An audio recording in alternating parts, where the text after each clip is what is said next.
Hi everybody, welcome to the video surprise of the day. Today's video surprise is on the 2025 Lexus NX. It's the news update, in fact. And I'm going to go over some of the news and also look over some of the features and also look at the MSRP, base MSRP that is. Okay, so let's get started. Before we get started, please remember to hit the subscribe button, the bell icon to be notified new videos, and then really push that thumbs up. Okay, so just came out this last week, the 2025 Lexus NX news update. So what's new? So they added a few new colors, all right, and convenience and connectivity. Not as many updates as the Japan Overland model. So that one I didn't talk about because I think it was all speculation. I didn't want to speculate on that part of it because I don't want to waste people's time. So first of all, what's new? All right, for this one, in summary, it's going to be 4 powertrains, including 2 hybrid electric models. Copper Crest is now offered as external color. New interior color option called Macadamia, available on a luxury grade. So you have to get the luxury grade to get it. And 2 USB-C ports added to the front console box. So just imagine having more USB-C. I don't want to use the ones in there right now, but hey, you know, more is always better, of course, right? Intuitive Park Assist and Power Back Door now standard. And the starting MSRP price is $41,765. That includes DHP. That's pretty much the destination handling fee. Okay, so that's over here. We're going to scroll down a little bit here and look at some of the models specifically. So if you want the NX, which is an entry level, pretty much not counting the UX, entry level, all right, SUV and NX 250. So NX 250, what is it? Well, it actually has the same engine as the RAV4. And apparently, the 0 to 60 times isn't that great on this one in particular, which is kind of interesting to say the least. 0 to 60 time, 8.2 seconds for the front wheel, 8.6 seconds for all-wheel drive, and has an estimated 28 miles combined. All right.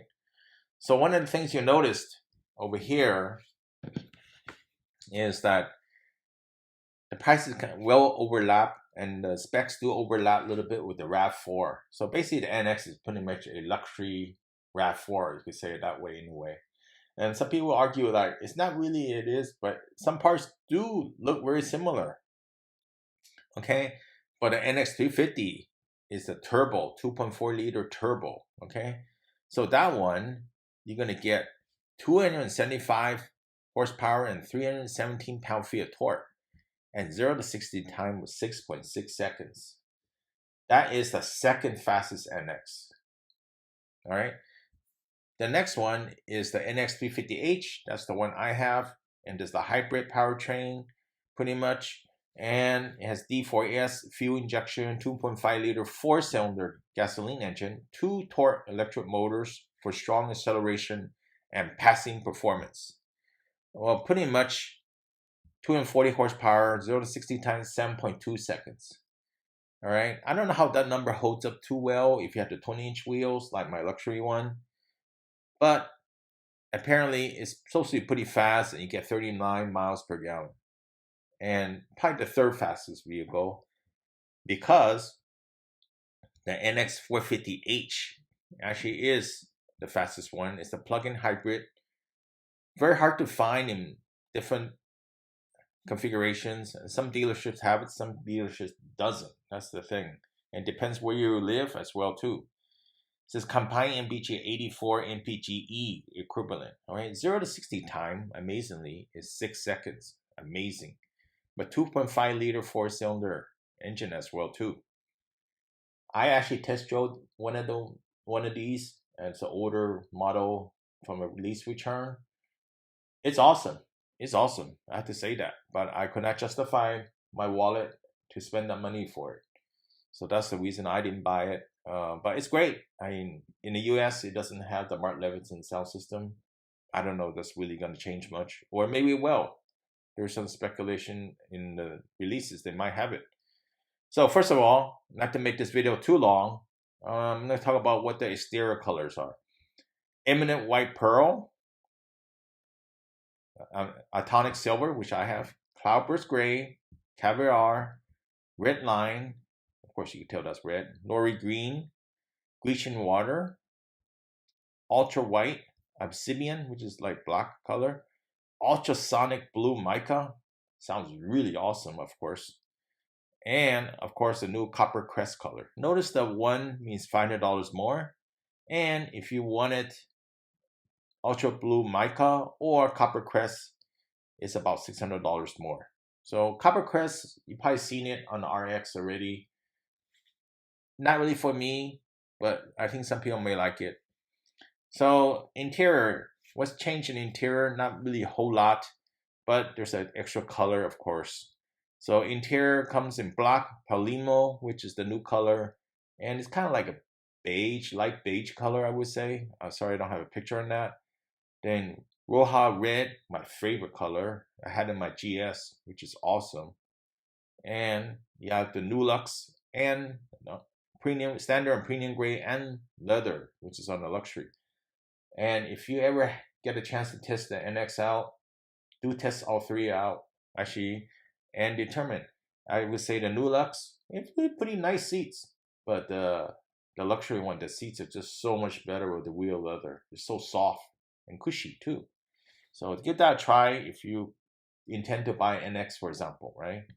And you'll be satisfied that, hey, I checked all of them out and made my decision if you could afford it in that price range. If not, then, just don't test out the luxury. You won't regret that, right? All right, just my 2 cents on that. Of course, they have the export handling package. So, and that would be the active vehicle suspension. I had in the GS, is really great, but I couldn't justify the price. And again, there's no hybrid that has the export as well too. So that's something to note that I'm not going to get. And if you just want to get an NX and you don't want to get the upgraded touchscreen, it's a 9.8 inch. You can see over here. And of course, the upgraded is 14 inch. 14 inch makes it a lot bigger, easier to see. The 9.8 inch is kind of like one of those things like, yeah, it works. Not totally amazing, but it works, right? So NX 250, for example, you just say, I just wanted a 9.8 inch, I'd be satisfied. I don't care about all the features. I just want the nice seats and nice interior and exterior. Yeah, that will work. And your price similar to, say, the RAV4s. You can save some money that way and you get a luxury vehicle, right? I'm going to blow by these over here pretty fast because spend a lot of time on this thing. Technology and convenience features. You got the Lexus interface with touchscreen, 6 USB ports, of course, 2 of them USB-C in the front console. Cloud navigation. I thought the cloud navigation is really good. I don't know I'm going to pay for it yet. I'll try it out more, let you know. Intelligent Assist, I think that feature is nice, but apparently it's also a part of the subscription. That's why it has a star over there. Digital key, yes, it's a subscription, and you have to buy that feature, and I think it's about 3 years before it runs out. You do have also remote connect. Besides, all the other features I skipped over, Apple CarPlay, Android Auto compatibility, those are there for the life of the vehicle. And Safety Connect and Service Connect, which is a 10-year plan. So just nice 10 years. I don't know, a lot of people will renew up to 10 years, or that thing is still supported, but it's 10 years. Heads-up display. Yes, I have it in my vehicle, trying to learn it, still adjusting it, and I'll let you know how that goes. Mark Levinson sound system, I think that's a great feature to have. The base one is actually a Pioneer right now. They don't list it too well on the marketing. I don't know why. Maybe it doesn't sound that good. Mark Levinson is okay. My opinion is that Mark Levinson sounds better in my GS than this current one. I don't know why. I'm just telling you. what I found in my case, and I'm trying to adjust it to the level I want. Advanced park, it seems that it's only available on the luxury model. Correct me if I'm wrong in that. Safe exit alert. Some people like this feature, some people don't care for it, and some people kind of like, yeah, I don't like how the door latch is open, or you know, how you open the door and how to get out.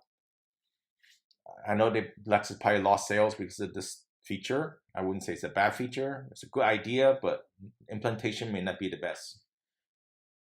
Lexus Safety System 3.0.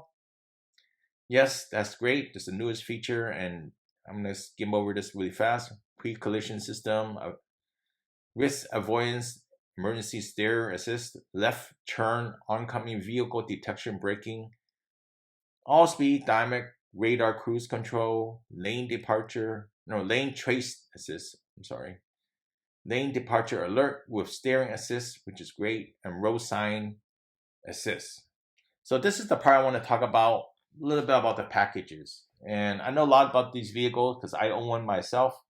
Not like some of the people that don't own one and want to talk about it, but I'm not going to name anything to get myself in trouble on that. So first of all, I spent a lot of hours trying to decide which vehicle I want to get because I sold my other car. So I want an SUV because it's more comfortable, better for my back, better for my legs, and better posture. So, and you know, that's trips to the chiropractor and such, right? So if you just wanted a NX and you don't care for all the technology, and you don't care for the bigger infotainment screen, 9.8-inch touchscreen is enough, and you know, just the basics.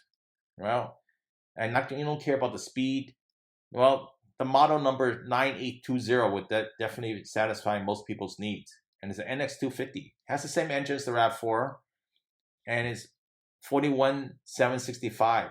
All right, that's the 2025 base MSRP. What do you mean by base? Well, base MSRP means you could have extra stuff added. Of course, most dealers don't sell their cars just selling as a base MSRP, right?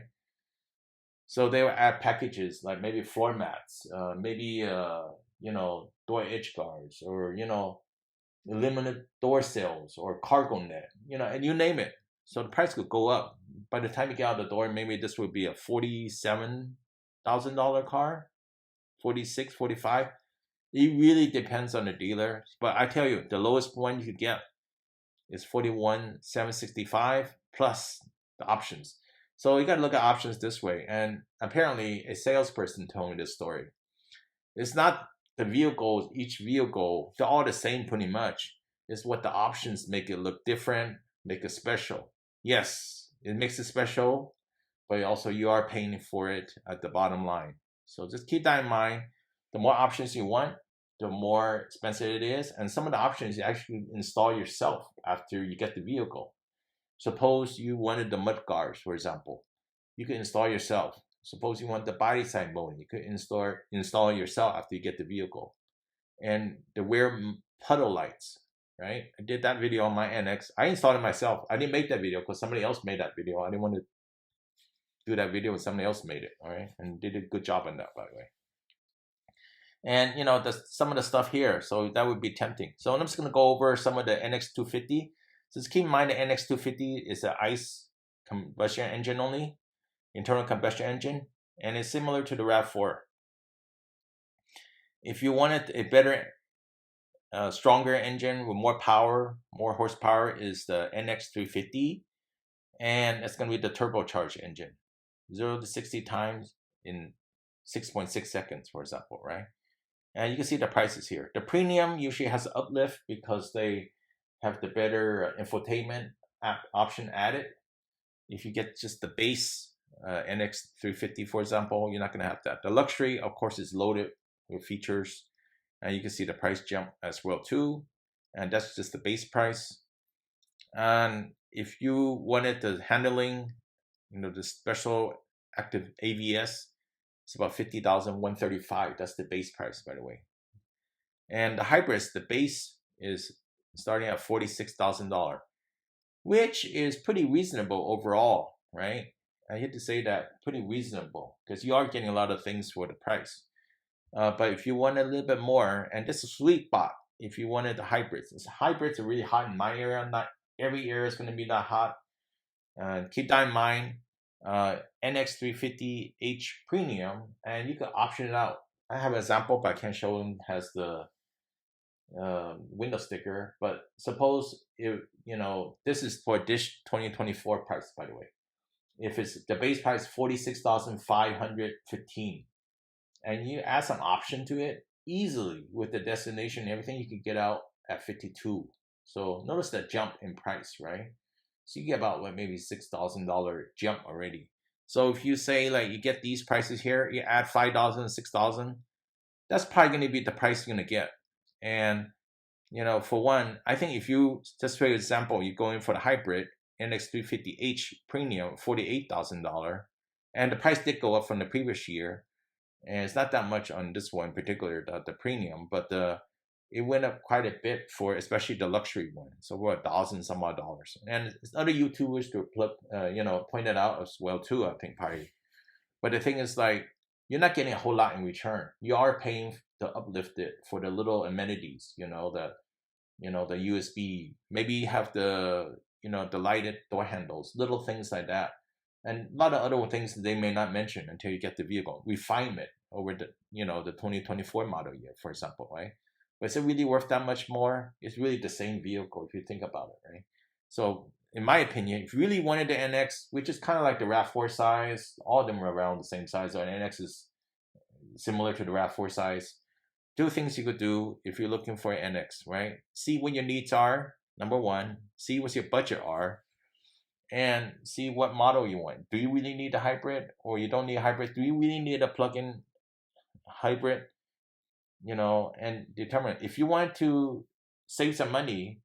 Maybe you want to get the RAV4 XSE or the RAV4 Limited. If you can find the Limited, it's impossible to find. That's why I ended up buying the NX. Or you could just go down level, or unless you want to buy a vehicle and hold this vehicle for a long period of time, maybe you could go for the high end. But notice the plug-in hybrid NX 450H, I think it may take many years before you get your money back, but experiencing it and driving it is priceless. You gotta think of that way too. So hopefully this video helps you out. Comment to share, please leave it below. Please remember to subscribe, and have a good one. One other thing is, since we're not making a lot of money on the videos, I really appreciate if you help me out for thumbs up, and also if you have spare change, send me a super thanks as well too. That's much appreciated. And I'll see you next time. Have a good one. Bye.